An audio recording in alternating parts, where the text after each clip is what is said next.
Salut à tous, si votre enfant a plus de 2 ans, il est possible qu'il ait déjà pas mal joué avec le jeu du caché coucou. Maintenant, il y a des chances aussi qu'il rentre dans des choses un petit peu plus travaillées, surtout si vous jouez avec lui et que vous lui montrez que par exemple, en accrochant une espèce de couverture entre plusieurs chaises, on peut se cacher dessous. Et c'est là où aujourd'hui ça nous amène au sujet des cabanes. En fait, les cabanes, ça commence en général avec des choses très simples, voire même en fait pas vraiment quelque chose qu'on identifie comme une cabane, mais par exemple votre enfant qui se met sous la couette en disant regarde maman, je suis cachée, je suis en fait dans quelque chose voilà, de différent de d'habitude, dans un univers différent, et bien c'est une forme de cabane. Et ça peut paraître assez anodin comme sujet, mais vous allez voir que pas du tout. C'est vraiment un sujet hyper important, le sujet des cabanes. Donc j'avais envie de vous en parler et du coup je suis un petit peu obligée de citer monsieur Patrice Huer. Je crois que ça se prononce comme ça. Il est chef de service en psychiatrie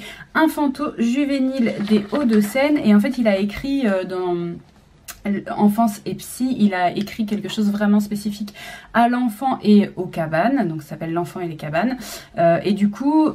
une des premières phrases qui m'a paru importante à vous citer de sa part, c'est « Comme si l'enfant se devait de parcourir toutes les étapes franchies par ses prédécesseurs depuis la préhistoire pour s'installer dans le présent. » Donc là, je ne vous donne pas la phrase en entier, mais en gros, pourquoi l'enfant fait ça?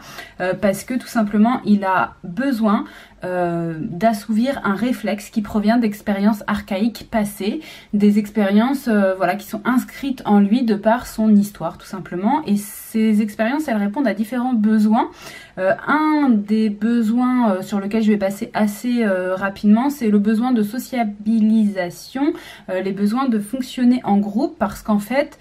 à moins qu'il soit en train de construire sa cabane tout seul, mais ça peut être le cas au début, surtout s'il fait ça chez lui, etc. Rapidement, à peu près dès 5 ans, les enfants vont arriver en général à fonctionner un petit peu dans des petits groupes et à avoir envie de construire des cabanes en extérieur, dans les parcs, etc. Et à ce moment-là, ils vont vraiment avoir besoin de mettre en œuvre toutes leurs compétences sociales et de les développer, parce que c'est pas facile forcément de définir qui va être le leader de la façon dont on va construire, comment on va prendre telle et telle idée qui apparemment sont contraires pour finalement réussir à ce que ça corresponde à tout le monde,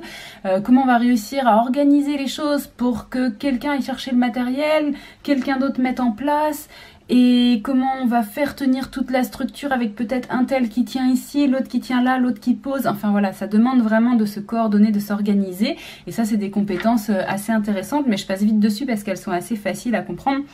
Il y a aussi le besoin de sécurité qui, il me semble aussi assez simple à comprendre, puisqu'en fait on se dit facilement que si jamais on a une cachette, on est protégé. Alors c'est pas aussi simple que ça, parce qu'en fait il suffit pas juste de dire qu'on est à l'abri, même si c'est l'idée d'un abri, mais on n'est pas forcément à l'abri que des autres, on peut aussi être à l'abri de soi-même. Alors ça je le développe un tout petit peu plus en vous expliquant que quand on a des émotions voilà, qui sont un petit peu compliquées à gérer, parfois le fait d'aller à un endroit où on va être isolé, ça va nous permettre de nous recentrer et de réussir à canaliser nos émotions ou à les exprimer. Pourquoi un enfant par exemple ne pourrait pas aller dans sa cabane alors qu'il est fâché et souffler jusqu'à ce que tout soit sorti et puis qu'il passe à autre chose, s'il le fait de lui-même, hein. Bien sûr, je dis pas qu'il faut forcément mettre l'enfant dans sa cabane, mais peut-être que à certains âges, ça dépend, hein, pas forcément les plus petits, mais à certains âges, ça peut être un endroit où l'enfant s'autorise à exprimer ses émotions et donc du coup à mieux pouvoir les accompagner pour qu'elles sortent et puis qu'elles ne l'encombrent plus. Ça sert aussi à avoir de la transmission du coup de faire des cabanes, puisque bon, c'est un réflexe, je vous ai dit, qui vient de l'envie intrinsèque de l'enfant. C'est quelque chose vraiment qui émane de sa personne, mais n'empêche que, comme je vous disais tout à l'heure, en lien avec les autres, parfois on a besoin de se retrouver avec quelqu'un qui va nous donner des informations, en tout cas on va être demandeur de ça, et en fait c'est de la transmission aussi qui peut se faire intergénérationnelle, donc ça peut aussi servir à créer du lien et à apprendre les notions de plaisir de partage, les notions d'apprendre à vivre ensemble. Donc ça recoupe un petit peu les compétences sociales que je vous disais tout à l'heure, mais pas uniquement, puisque ça peut aussi nous servir de compétences pratiques pour apprendre. Par exemple, on peut avoir un plus grand, un papy, un mamie, peu importe, qui va nous apprendre des compétences pratiques du style, tu vois, tel matériau, bah, ça s'appelle comme ça c'est du bois, ça c'est de la boue, ça c'est de la pierre, etc. Quel que soit l'âge de l'enfant, il va peut-être éventuellement développer des connaissances en fait par ce biais-là, en apprenant donc qu'est-ce que c'est que ce matériau, comment ça se manipule, est-ce que c'est quelque chose de solide, est-ce que c'est pas quelque chose de solide. Donc du coup ça développe aussi ses compétences cognitives, et puis parmi ce que les autres personnes vont pouvoir lui transmettre, il va aussi y avoir des choses vraiment de l'ordre un petit peu scolaire, des fois des sciences, des questions un peu d'ordre technologique, de l'ingénierie, parce que je vous disais parfois on a besoin vraiment de réfléchir à la façon dont on va disposer les choses pour que ça tienne, ou tout simplement des mathématiques, parce qu'il va falloir que l'enfant compte, qu'il a mis 4 trucs d'un côté, qu'il faut qu'il en mette aussi 4 de l'autre pour que ce soit symétrique. Donc voilà, en fait ça développe aussi énormément les compétences cognitives et pratiques, parce que on apprend à savoir quelles sont les choses et comment elles se manipulent, et beaucoup par le biais de la transmission. Ça apprend aussi énormément l'autonomie à l'enfant, ça lui donne de la confiance en lui, ça lui permet aussi, une fois que la cabane est construite, d'avoir un lieu où lui tout seul, il peut déterminer ses propres règles, puisqu'en général, voilà, l'enfant estime que c'est un lieu qui lui appartient et qu'il n'est pas forcément obligé de respecter les mêmes règles qu'à l'extérieur. Et c'est là où, en grandissant, on se retrouve avec des enfants qui disent on dirait que toi, tu étais un tel machin. Ils s'inventent des univers. Je vous ai déjà dit dans une vidéo récemment que c'était vraiment très important pour eux, parce que, voilà, je vous remets le petit lien ici, comme ça vous pouvez aller voir, mais parce que c'est important pour le développement de l'enfant qu'il puisse exister sous différentes formes. Bref, allez voir la vidéo si vous ne l'avez pas vue. Mais au sein de cette cabane, ça va être très propice à ce développement-là.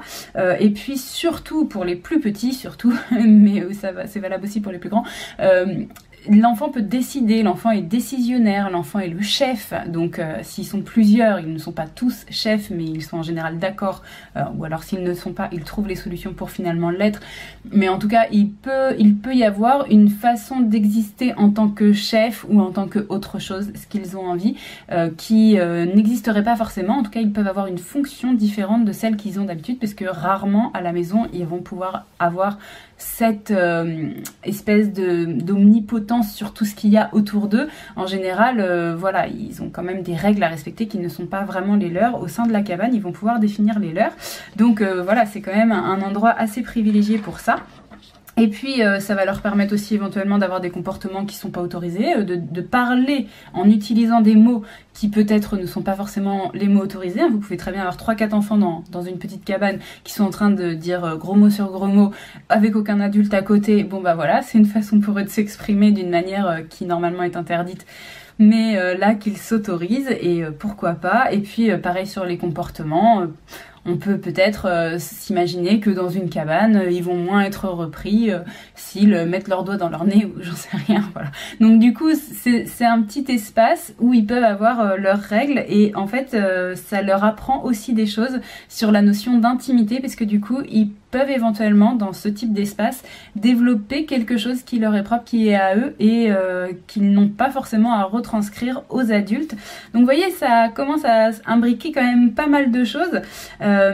et c'est vrai que ces choses-là sont des compétences diverses et variées, mais qui vont tout simplement permettre à l'enfant de grandir. Et pour reprendre Patrice Heur,